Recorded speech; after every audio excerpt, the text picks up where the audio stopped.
it looks likely that the low pressure will then start to drift its way that little bit further north and east. So the Midlands, parts of Lincolnshire and perhaps East Anglia could see more in the way of heavier rain and cloudier conditions potentially further north as well, as the wind direction is now starting to change. So not quite as warm, not quite as humid. Take care.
This is BBC News live from London. I'm Annita McVeigh.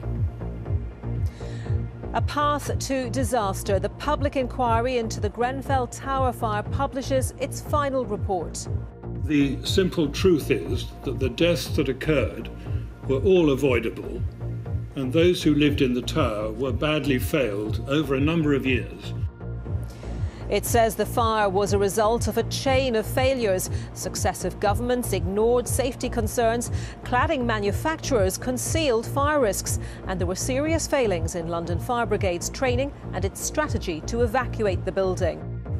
It should never have happened.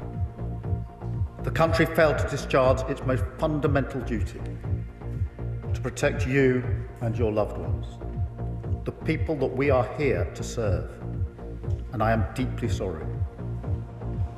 The 1,700-page report comes 7 years after the fire took the lives of 72 people. Families have said they were failed by dishonesty. We paid the price of systematic dishonesty, institutional indifference and neglect.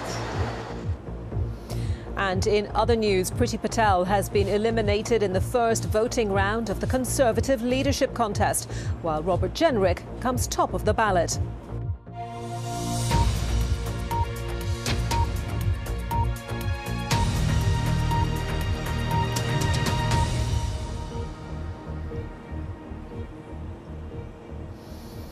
And you join us in the shadow of Grenfell Tower. Very familiar to most people, of course, that green heart at the top of the building saying Grenfell forever in our hearts. The rest of the building covered in tarpaulin.